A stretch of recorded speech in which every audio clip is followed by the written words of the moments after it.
Hey, Pastor Mark here. Hope you've had a great week so far. I want to talk to you this week about something known in chemistry as a saturation point. You see, no element in existence has unlimited capacity.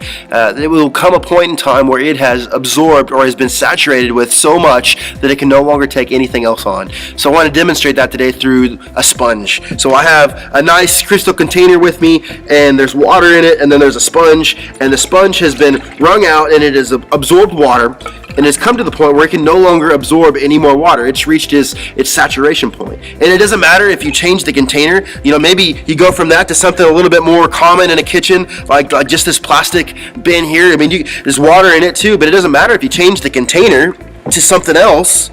Ultimately, the sponge can only absorb so much. So it doesn't matter where the water's coming from. It's reached a point where it can no longer take on anything else until it has been wrung out.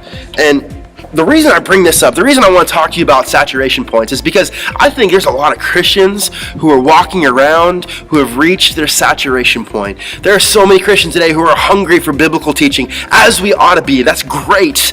But if all we're ever doing is trying to fill ourselves up again and again and again, and we're not making room for anything else that God is teaching us, and when I say making room, I'm talking about applying some of what we've already learned, or teaching somebody else a bit of what he's taught us, until we get to that point where we've emptied ourselves of ourselves, and we've emptied ourselves of just putting into practice some of the things that God is teaching us. We're not going to have the capacity to absorb anything else until we wring ourselves out and then re-immerse ourselves in it.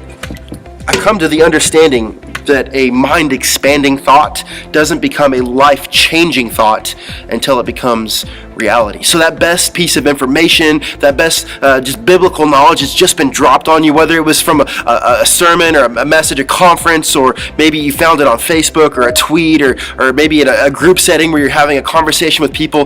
That mind-expanding thought doesn't become a life-changing thought until it becomes reality, until we literally put it into practice in our lives. And so what I've come to understand is that the best teaching that you and I have experienced recently is the teaching that you and I are currently applying right now. Unless we let the teaching in our lives bore a hole through our mind and into our heart and out through our hands, then it's really of no use or benefit to anyone. The book of James puts it this way. In James 4, chapter 4, verse 17, it says, "Anyone then who knows the good he ought to do and doesn't do it sins." So we know that God is dropping all kinds of information on us constantly. We have the Word of God that teaches us to forgive as we have been forgiven, to give grace as He has given grace to us, to love God first and foremost, and to love others. So the Bible tells us this and so much more. There's all kinds of knowledge and information there, but until these things become reality in our lives, they're really of no use at all.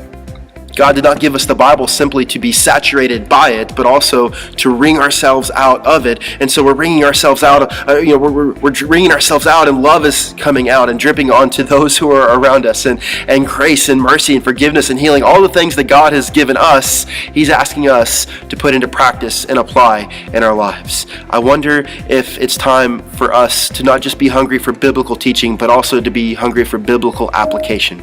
I hope this is helpful, and we'll see you next week. Bye.